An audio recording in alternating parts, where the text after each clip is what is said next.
안녕하세요 여러분, 세상 들어보기입니다. 예, 오늘은 26년 1월 26일이고 일요일입니다. 자, 오늘 국방론평 곡지를 하나 골랐습니다.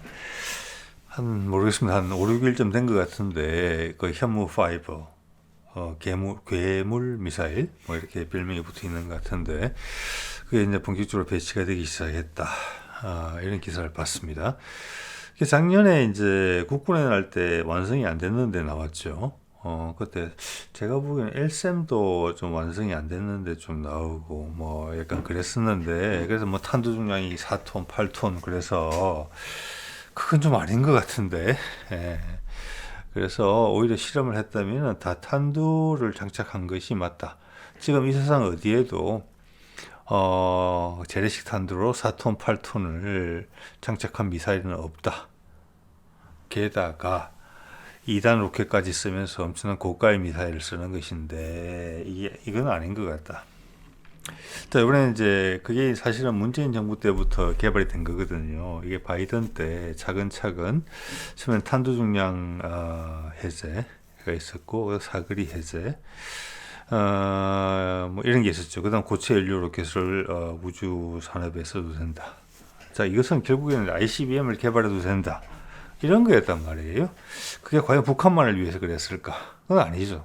그때 이미 이제 북미 종전선언에 대한 이야기 있었고 소통이 되는 한반도가 미국이 동북아에서 군사력을 좀 빼게 되면은 국력의 약화로 인해서 중국에 꼭 적이 된다는 게 아니라 중국과 군사적 균형을 이룰 수 있는 세력이 돼야 된다. 미국을 대체할 수 있는. 그러면 핵무장이 어떻게 보면 당연한 거예요.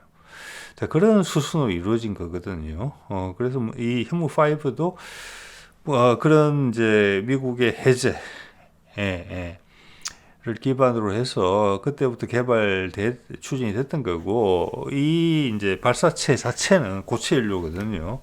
이 자체는 우리가 이제 지금 뭐 언론에 많이 공개는 되고 있지 않지만, 저궤도 또는 초저궤도 인공위성을 우리가 많이 올리려고 하잖아요. 그거의 기반 기술이 되기도 해요. 예, 왜냐하면은 초저궤도 인공위성 올리는 거랑 ICBM 만드는 거랑 거의 같거든요, 기술이.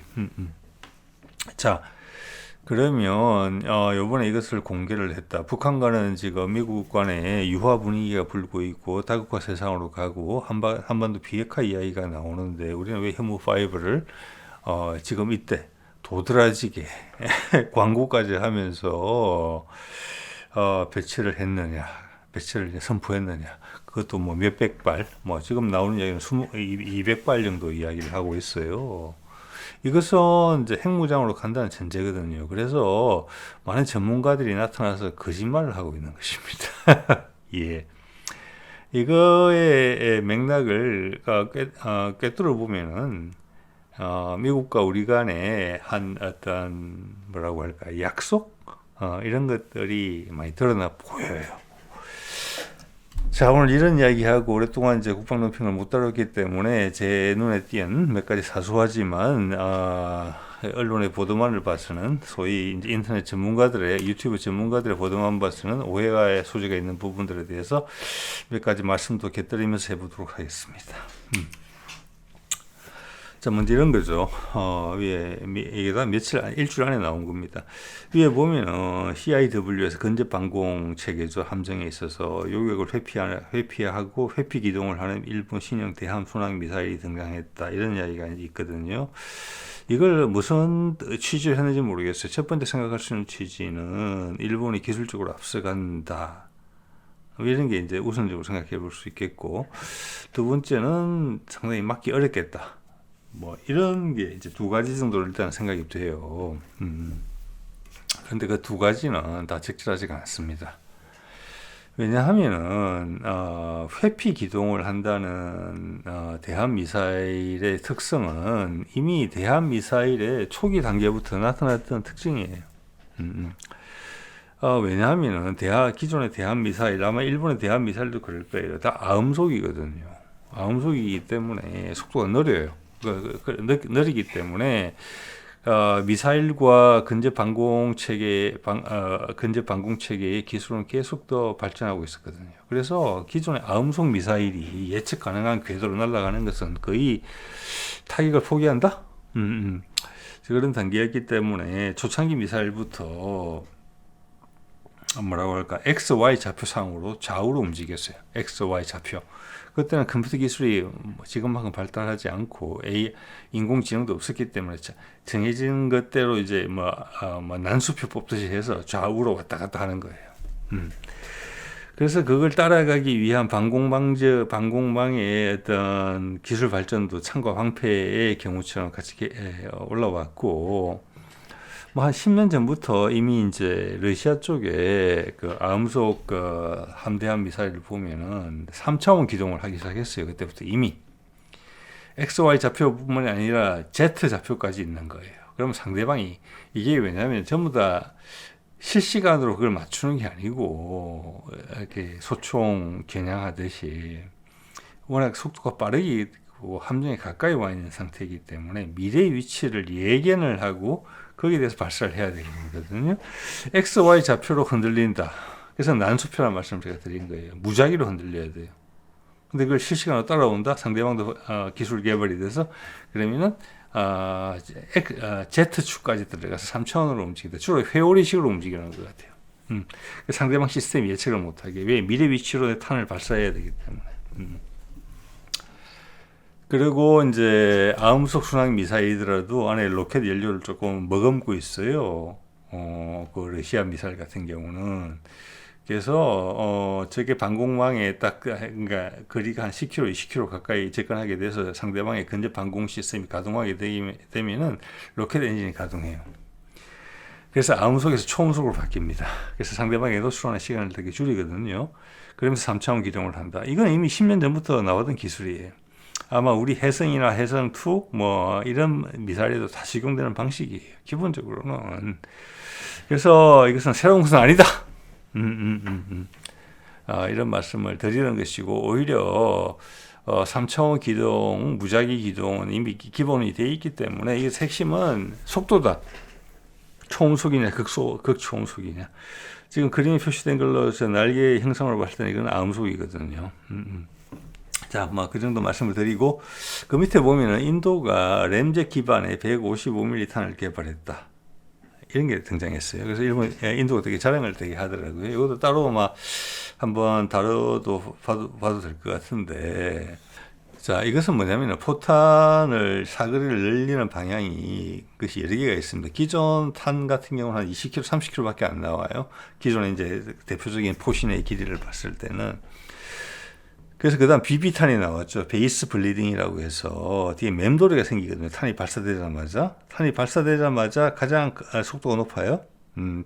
폭으로 나오자마자. 그때 저항이 가장 크게 발생하고 가장 큰 저항은 뭐냐면 뒤에 맴돌이가 생기면서 포탄을 당기는 겁니다. 반대쪽으로.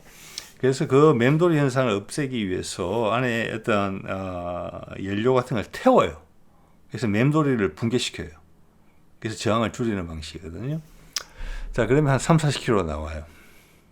그 다음 나온 게 이제 로켓 탄이죠. 로켓 어시스티드 하여튼 해가지고 뒤에 로켓 엔진을 좀 달아요. 그래서 이번에는 BB탄 정도로 해서 맴돌이를 없애는 정도가 아니라 초기 저항이 가장 강한 부분에 있어서 로켓 연료를 태워서 밀어붙여요. 그래서 고도를 높여야죠. 왜? 저고도에서는 공기 밀도가 높아요. 그래서 장사정 거리를 하려면 고도를 상당히 올려야 돼요. 탄에. 당연히 45도 각도 같은 것도 가만히 되죠. 자, 그런 것들을 해도 지금 봐서는 50km, 60km밖에 안 나오거든요. 근데 그걸 지금 7, 80km까지 올릴 수 있는 것은 램젯 기반으로 간다. 로켓 엔진이 아니고, 왜냐하면 뒤에 그런 부가적인 게 자꾸 들어가다 보면은 탄도 중량이 자꾸 줄거든요. 그래서 램젯 같은 경우는 로켓 연료의 가장 큰 약점은 뭐냐면은 안에 산화제하고 원래 이제 무중력 공기가 없는 상태에서 날아가야 되는 미사일이기 때문에 산화제하고 연료가 같이 섞여 있는데 부피상으로 보면은 무게상도 그럴지 모르겠어요. 산화제가 2, 로켓 연료가 반이에요. 근데 램젯 같은 경우는 뭐냐면은 포탄이 포구를 떠날 때 보통 마하 2, 3 정도 되는 것 같아요. 그러면 램젯 가동 조건이 되거든요. 스스로 공기를 압축할 수가 있어요. 거기다가 로켓 연료를 섞어주면, 로켓 연료가 아니라 그냥 연료를 섞어주면 돼요. 즉 공기를 산화제를 바깥에서 땡겨 쓰는 겁니다. 그러면 로켓 연료를 줄일 수 있고, 같은 값이면 로켓 연료를 2배 정도 더 많이 해도 상관이 없는 거예요. 사거리가 많이 길어지죠.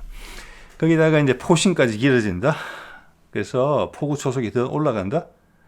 그러면은 사거리가 100km 이상 나오는 거예요. 그게 지금 우리가 이제 K9 자주포의 K9-3에서 우리가 생각하고 있는 것이고, 우리도 하고 있습니다. 풍산에서 그것과 함께 또 활공탄도 하고 있죠. 활공탄도. 그래서 우리는 지금 사정거리를 K9-3 정도에서는 100km 이상 보고 있는 것 같아요. 램제탄을 쓰면. 근데 지금 이제 인도가 이야기하는 것은 기존 포신이기 때문에 그 정도까지는 안 나오고 7, 80km 나온다는 거예요.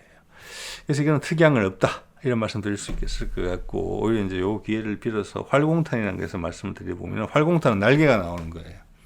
그래서 이 좌우로 왔다리 갔다리 하는 거예요. 돌기도 하고. 자, 그것은 이제 핵심적인 목표가 뭐냐면 사거리를 늘린다기보다는 비행이 자유롭기 때문에, 특히 한국같이 산악 지형이 많은 곳은 내 앞에 마주친 산에 후사면을 때릴 수 있게 하기 위함이에요. 그래서 이게 숨을 거리가 없게. 그래서 산악이든 평지든 내 사거리 안에서는 마음대로 때릴 수 있다. 앞이든 뒤든. 이거 엄청나게 큰 거거든요. 얘를 고지전 생각하시면 돼요. 고지전에 방어 라인을 구축하고 있다가 돌격전에 사전 포격이 가해지면은 적은 산의 후사면으로 갑니다. 딱 붙어서. 그러면 포야를 안 맞아요. 근데 그런 것을 타격하겠다. 뭐 이런 것들이고, 자, 이 정도 하고요. 그 다음 한국형 체계 핵심 전략 이지스함 증조 대항함이 해군에 인도됐다, 이런 내용이 있는데, 여기에 대해서 분명히 하나 언급드려야 될 부분은, 우리가 로키드 마틴과 미국한테 요구를 한 적이 있었죠. 여기 이지스 체계에 대해서 네트워크 전장을 구성할 수 있는 패치를 팔아달라. 미국이 거부했는지, 해군이 거부했는지, 로키드 마틴이 거부했는지 모르겠지만 거부했죠. 즉 이것은 여러 배가 함께 모여서 미래 전장의 기본인 네트워크 전장을 구현할 수 없게 되는 거예요. 자, 배가 세 척이 나란히 가서 순서대로 1, 2, 3이 간다면은 3번 함도 1번 함이 잡는 레이더의 정보를 같이 받아야 돼요. 그래서 공동 대응을 할 수 있게 돼야 되거든요. 근데 그걸 안 해준다는 거예요, 업데이트를. 일부는 해줬다고 들었습니다. 그래서 이것은 한국의 이제 더 이상 대표 함정이다, 이런 말은 잘 안 하는 것 같아요. 갈수록 위상이 낮아지고 있어요. 국내 보도만 보더라도. 이것은 우리 국산 전투 체계를 업그레이드가 조만간 진행될 것이라는 걸 의미한다고 저는 그렇게 생각을 합니다. 감히. 자, 이 정도 이야기를 말씀을 드리고요. 자, 현무5 실전 배치 시작. 군 괴물 미사일 수백 기 확보한다. 북핵에 맞설 공포의 균형을 실현한다. 괴물 미사일 현무 실전 배치, 이렇게 되어 있거든요. 이것은 일단 거짓말입니다. 공포의 균형이 안 맞아요. 네. 왜냐하면 우리는 200기라고 이야기를 하는데, 북한이 지난번에 미군 자료를 보면 몇 년 전 자료만 보더라도 핵탄두가 뭐 40개, 50개 그 이야기거든요. 뭐 최근에도 박차를 가한다 했으니까 100개 가까이 가지고 있을지도 몰라요. 근데 지금 많이 쓰는 게 뭐 한 150킬로톤이거든요. 제가 봤을 때 150킬로톤. 150킬로톤인데 히로시마 나가사키에 떨어졌던 당시에 핵탄두 원자탄의 위력이 17킬로톤 하나는 나머지 한 21킬로톤이에요. 평균 쳐서 20킬로톤이라고 칩시다. 그거의 7배예요. 150킬로톤만 하더라도. 그게 지금 작은 거거든요. 아주. 1킬로톤이면 1000톤을 의미하거든요. 네. 그럼 10킬로톤이면 10,000톤 탄두 위력과 같아요. TNT. 그럼 100킬로톤이면은 10만 톤이에요. 10만 톤. 그러니까 현무 5가 8톤, 지금 뭐 나오는 것 중에 저는 믿지는 않습니다만 8톤까지 간다? 8톤. 괴물이다. 좋아요. 북한이 가지고 있을 것으로 보이는 핵탄두 하나는 150킬로톤이라고 봅시다. 작은 축이에요. 15만 톤이에요. TNT 기준으로. 15만 톤인데 8톤이에요. 우리는 200개, 북한이 100개. 한국형 삼축 체제로 상대방이 핵미사일 공격을 한다? 우리는 거기에 대해서 대량 응징 보복을 한다? 대량 응징 보복, 그 말 자체가 성립이 안 돼요. 한쪽은 8톤이고 한쪽은 15만 톤이잖아요. 그 한 방 맞으면 서울과 경기도는 그냥 절멸이에요. 자, 8톤을 100개를 하면 80톤이죠. 200개를 하면 160톤이에요. 15만 톤이죠. 한 발이면은. 그게 공포의 균형이 됩니까? 안 됩니까? 안 되지요. 예. 여기부터 이제 거짓말이 시작되는 겁니다. 그래서 이것은 다른 목적이 있는 거예요. 이것은 8톤이 중요한 게 아니에요. 이 자체가 ICBM이 될 수 있다는 것이고, 이 그림은, 이게 하나 비싸요. 이 그림은 뭐냐면은, 우리도 핵무장을 한다는 전제가 있는 것이고, 거기에 미국이 오케이를 했다는 것입니다. 이것은 전시작전 통제권 회복과 상관이 있는 거, 보건과 상관이 있는 것이고, 중국과의 관계 개선, 관계 복원을 하지만 거기에 힘의 균형을 맞출 수 있는 무력은 가져야 된다. 미군이 빠진 자리에서. 그래서 핵무장을 전제로 하고 있는 것입니다. 이게.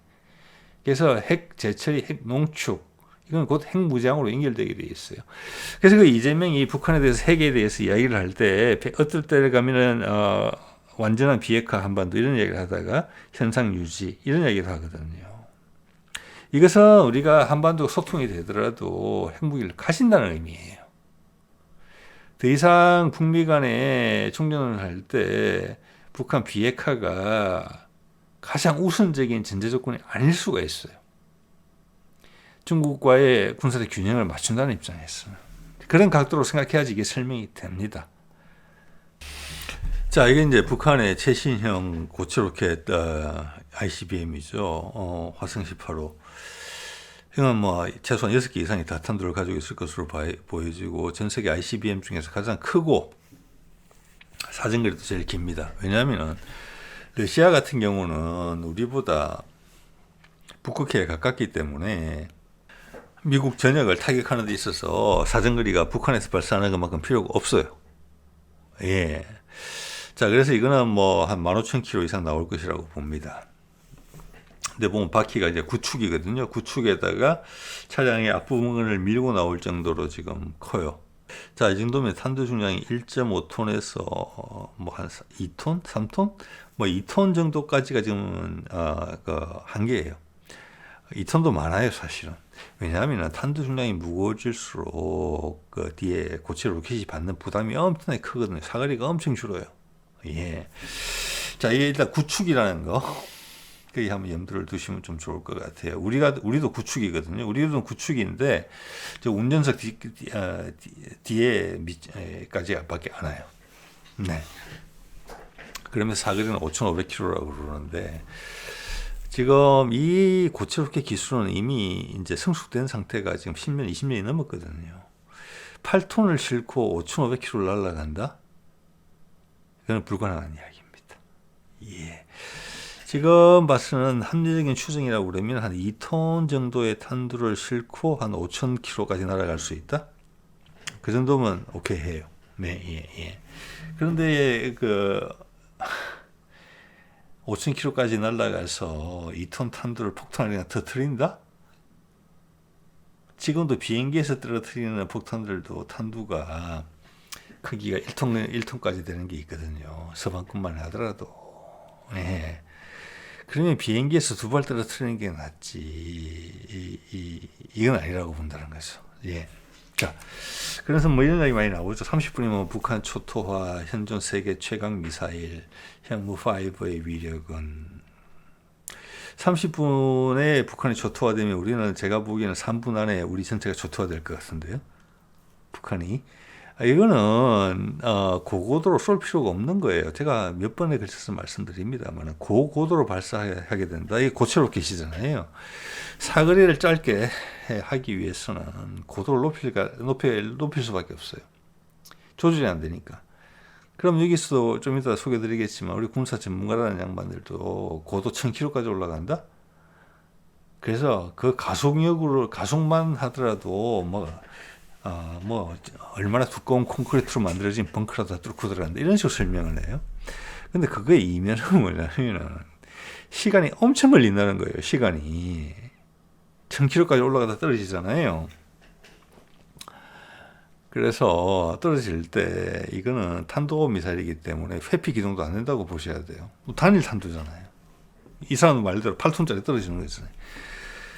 북한이 제가 보기에는 6.25 때 미군한테 된통 당했기 때문에 방공망에 대한 투자가 엄청나게 많이 되어 있습니다. 우리가 북한의 탱크에 당했기 때문에 우리 탱크 기술력으로 신경 많이 쓰는 것처럼 그냥 떨어지는 거는 하늘에서 쉽게 요격당해요. 우리 천공 2 정도만 돼도 충분히 요격하죠. 예. 그렇기 때문에 맞히지도 못하는 거예요. 거의 그럴 가능성이 없어요. 이건 상대방 방공망이 없다는 전제하에서 또 불는만 가능한 이야기고 이북한이 반격을 시작하면은 우리는 8톤이고 저쪽은 한 발에 15만 톤인데 이건 아니에요. 예, 이건 거짓말이에요. 자, 이렇게 이야기하죠. VOA 전문가들 현무5 북 지하 시설 파견 효과적일지 모르겠으나 전술 핵에는 크게 못 미쳐 말되죠. 제가 좀 전에 말씀드렸잖아요. 8톤대 150킬로톤 또는 100킬로톤 하면 10만 톤이거든요. 말이 안 돼요. 네네네. 자, 아까 이제 화성 18호 보여드렸습니다만 거의 구축인데 길이가 이게 한 5m 이상 짧아요. 그래서 중거리 한 5,500에서 6,000, 7,000까지는 가겠다. 왜냐하면 우리는 미국을 목표로 하는 게 아니잖아요. 그래서 이게 중국을 목표로 한다면은 이게 다 들어와요. 이거면 충분하다는 거예요. 그래서 그렇게 사이즈가 이렇게 돼 있는 거예요. 이러고 탄도 중량이 한 2톤, 최대한 3톤까지 될 수 있다고 봅니다. 예. 말씀드리죠. 가까운 거 타격할 때는 이거 아니고 지금 가지고 있는 현무2 이런 것만 해도 충분해요. 그게 훨씬 나아요. 왜? 상대방한테 도달하는 게 훨씬 시간이 짧고 저고도고 회피 기동까지 하거든요. 네. 북한이 우리를 공격할 때도 마찬가지예요. 화성 18호 우리한테 쏠 일이 없어요. 요격당해요. 미국 공격할 때 쓰는 겁니다. ICBM은 인터컨티넨탈이잖아요. 대륙간이잖아요. 남북간이 대륙간이 아니잖아요. 그래서 이 현무5도 거의 대륙간에 준해요. 근데 딱 왜 이렇게 크게 결정이 됐느냐? 이것은 우리가 미국을 공격할 일이 없잖아요. 남미를 공격할 일이 없죠. 주요 대상이 중국의 끝이라는 거예요. 뭐 신장 위구르까지 가면 되는 거거든요. 최대치로. 그러면 5, 6천 킬로면 충분하다는 겁니다. 이건 미국도 오케이 하는 부분이에요.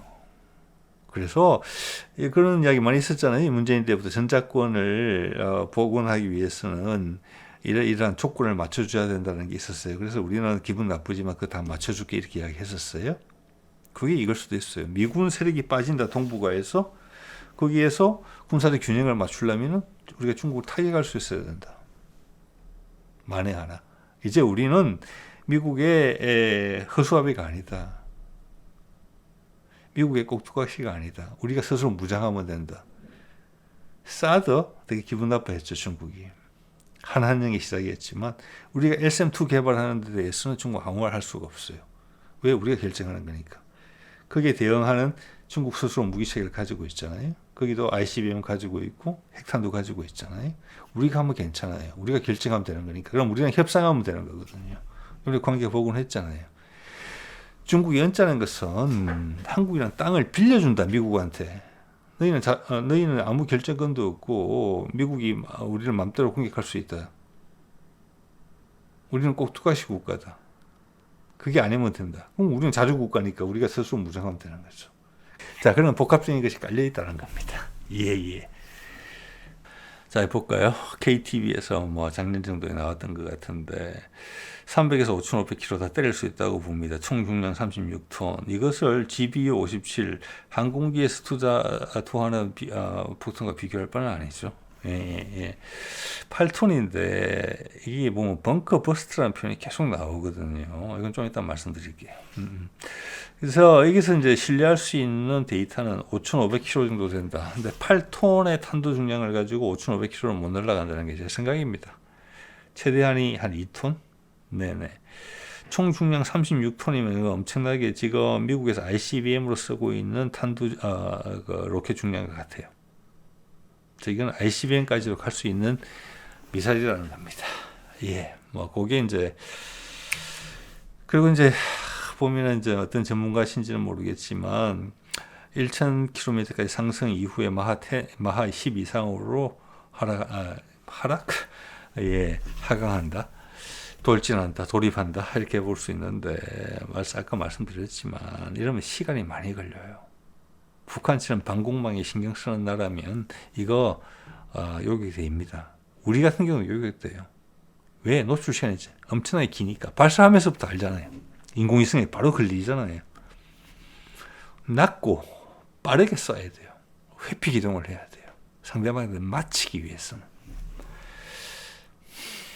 자, 그리고 이거 이제 우리도 국산하고 있는 타우루스 미사일을 보면은 이게 이제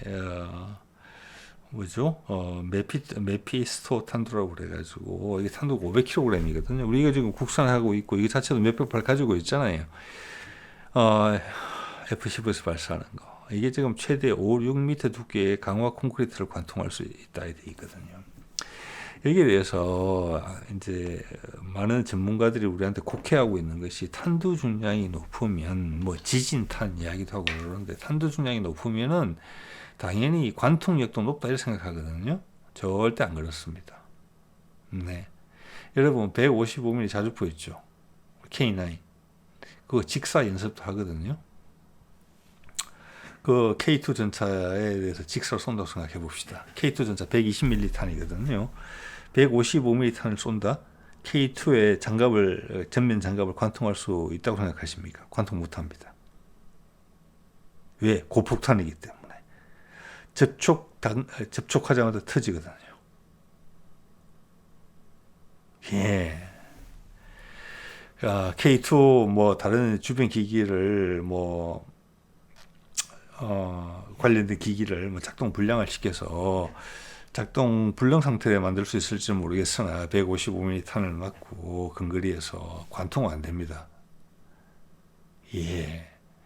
오히려 155mm 탄이 성형 자격탄이다. 그러면 관통은 될 거예요. 예. 그래서 전차탄이 여러 가지 종류가 있는 겁니다. 고폭탄 잘 없어요. 전차탄에는. 성형 자격탄 자체가 일단 고폭탄이기 때문에 파편도 나오고, 성형 자격탄은 제트를 만드는 거잖아요. 메탈 제트를. 그래서 그걸로 녹이는 거거든요. 구멍을 내는 거거든요. 예, 근데 그게 이제 복합 장갑에는 약해요. 복합 장갑에는 안에 뭐 세라믹 넣고 빈 공간 만들고 이러면은 그 제트가 가운데 흐트러지거든요. 그럼 관통력이 안 나와요. 그럼 결국 낙착되는 건 뭐냐 하면은 철갑탄이에요. 철갑탄. 예.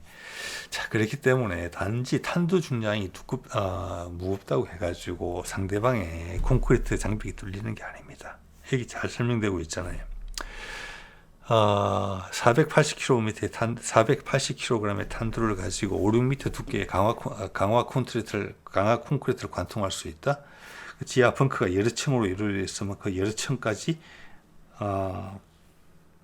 왜냐하면은 한 벽이 5, 6m가 되기는 어렵거든요. 콘크리트 벽이.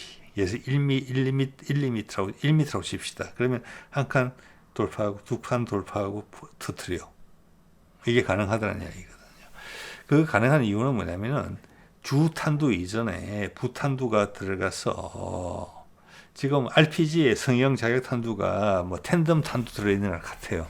앞에가 먼저 팍팔해가지고 콘크리트 구멍을 내요. 그게 뚫고 들어가는 거예요. 그 사이로. 본 탄두가. 예.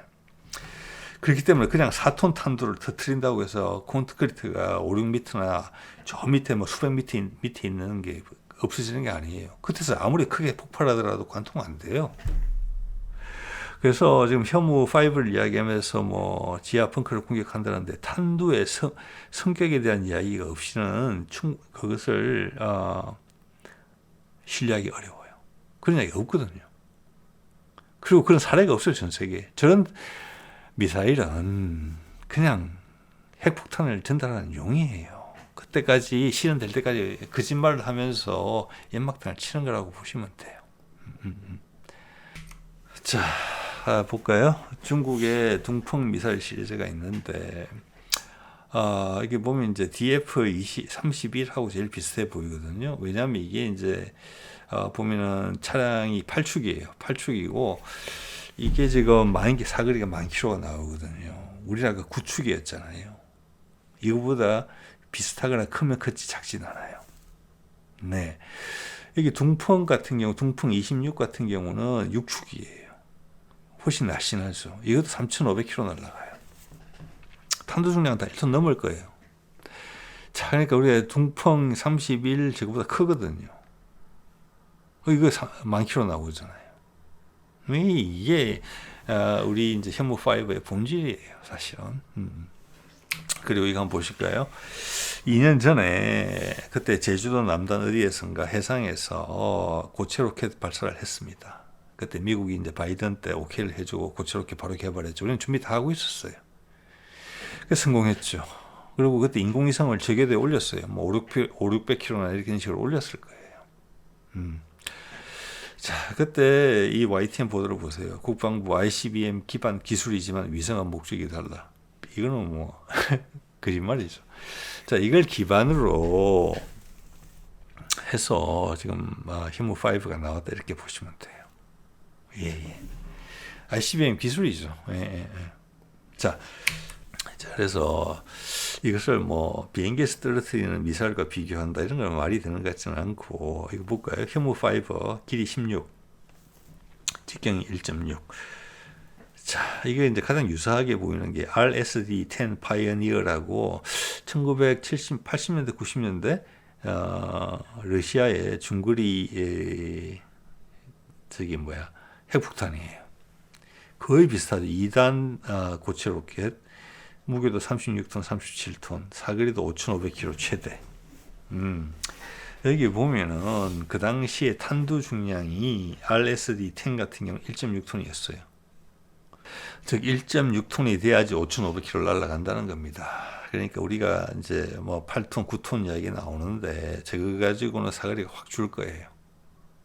뭐 그래서 써먹을 수 있죠. 그러면은 몇백 킬로 줄어들겠죠.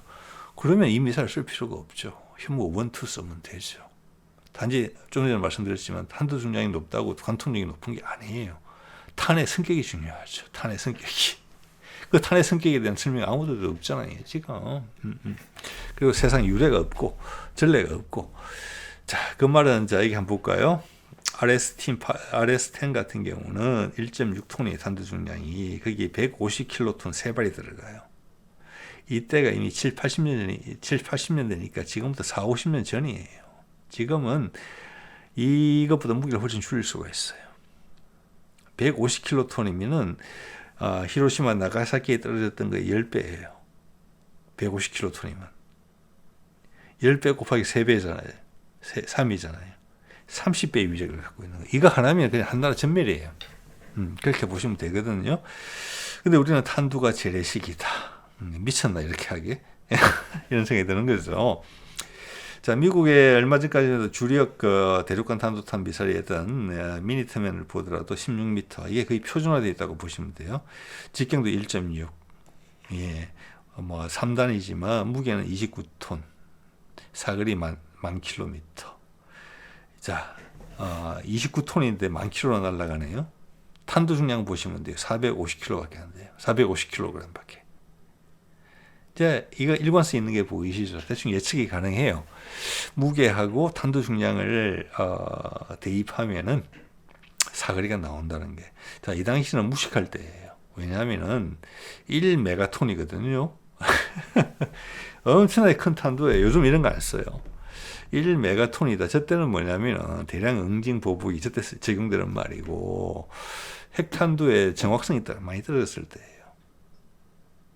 그러니까 이런 거는 몰살시키겠다 이런 거예요.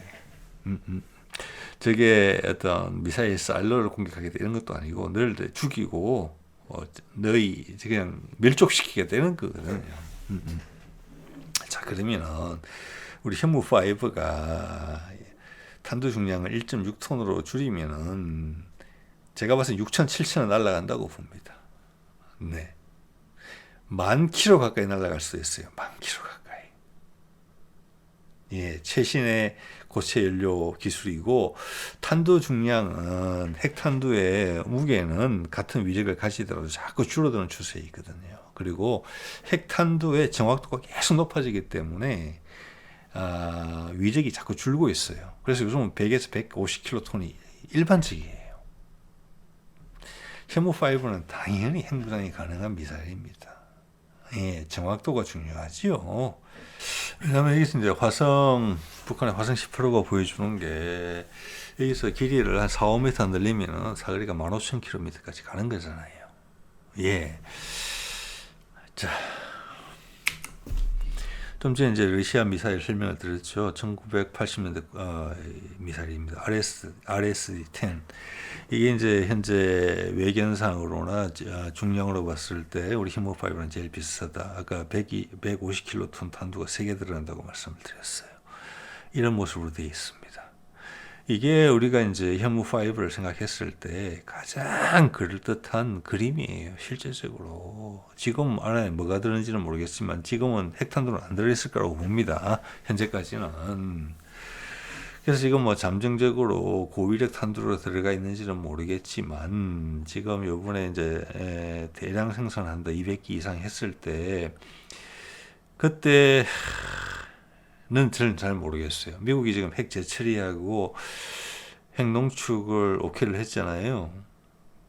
그걸 좀 폭넓게 해석하면은 핵무기를 생산할 수 있다 이렇게 봐줄 수 있고 배치가 시작됐기 때문에 여러 해가 걸리는 거잖아요. 핵 추진 잠수함하고 맞물려 봤을 때 우리의 핵무장은 이미 시작이 됐다 이렇게 볼 수도 있어요.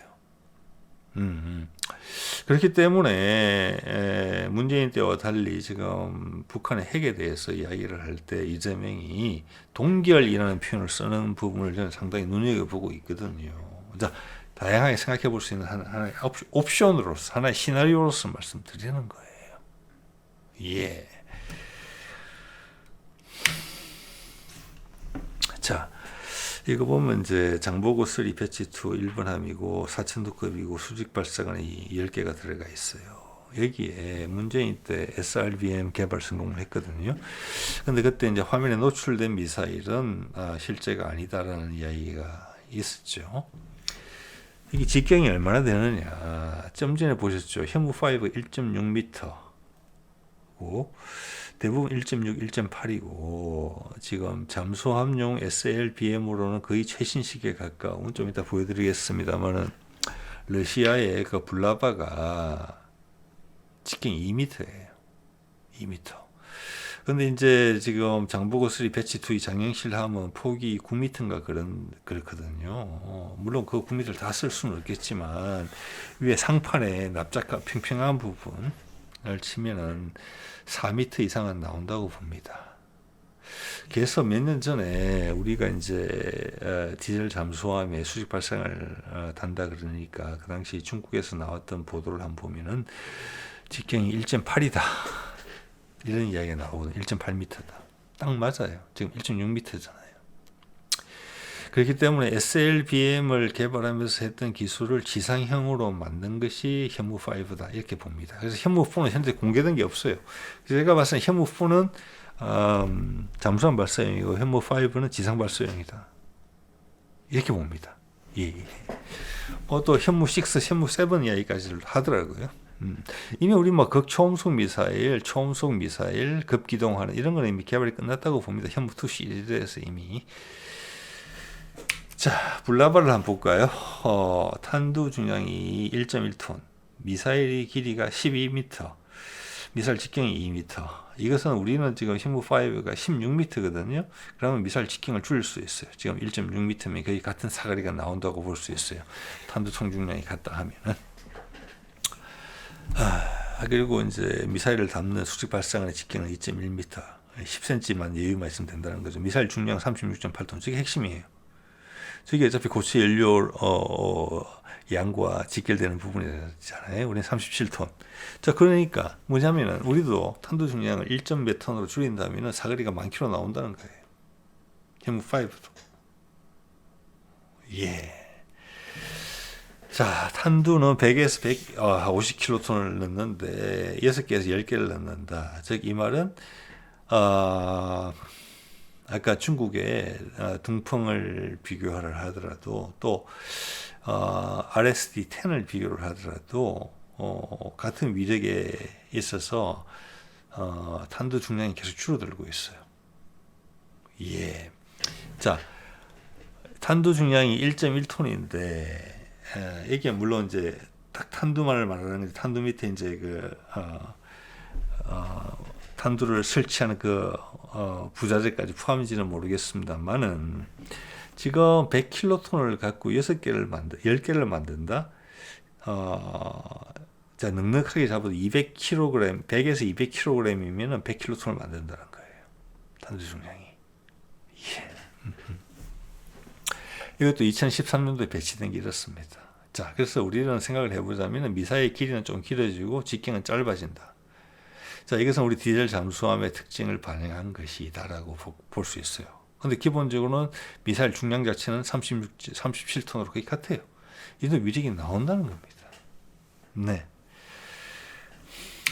자, 그렇기 때문에 어제 이제 미국의 국방 전략 새로 나오면서 북한의 억제 1차 책임은 한국이다. 근데 북한과의 관계 개선을 이렇게 지금 예상되는 대로 한다면은 이것은 거짓말이죠. 유효 기간이 몇 달 안 남은 거죠. 그럼 대상은 중국이에요. 중국과 본토 깊숙이 타격할 수 있는 억제 전략을 가진다. 이렇게 되겠죠.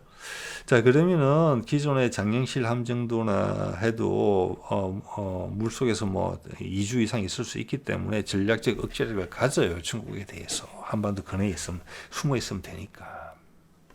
그런데 우리가 원자력 추진 잠수함을 가진다? 이것도 무슨 이야기냐? 이거는 전에도 몇 번 말씀드렸지만 지금 디젤 잠수함만으로도 중국에 대한 억제력은 충분해요. 핵무장에 들어가면. 한 척만 살아남아도 중국 전역을 다 타격할 수 있거든요. 최악의 상황에. 그러면 우리가 이제 핵 추진 잠수함을 가진다는 의미는 뭐냐? 이거는 공격 잠수함적인 요소가 강하다. 물론 이제 전략 잠수함의 역할도 겸할 것으로 보입니다만은 이것은 뭐냐? 기동함대를 따라다녀야 된다는 거죠. 속도와 잠항 시간에 있어가지고. 지금 디젤 잠수함은 잠복이거든요. 연근해 안전한 곳에. 근데 굳이 핵추진 잠수함을 가지겠다는 것은 기동함대를 따라다녀야 된다는 거예요. 기동함대를 적의 잠수함으로서 방어해야 된다는 거죠. 그러면 속도가 일단 올라가야 돼요. 그러면 그 기존 디젤 잠수함 갖고는 택도 없어요. 아니면 잠항 기간이 엄청나게 줄여요. 바로 올라와야 돼. 그럼 내가 노출되는 거잖아요. 상대방한테. 그래서 이거는 이미 다른 단계를 생각하고 있는 것이다. 이것은 이제 미 칠함대를 대신하는 부분이다. 예, 그래서 지금 핵 농축과 핵 제철이라는 부분이 언급됐다. 그리고 또 그와 거의 동시에 약간 뒤에 해무5를 배치한다. 그 해무5에 핵무기 들어간다 안 들어간다? 들어간다고 봅니다. 저는. 네, 자 오늘 이 정도 말씀을 드리겠습니다. 예.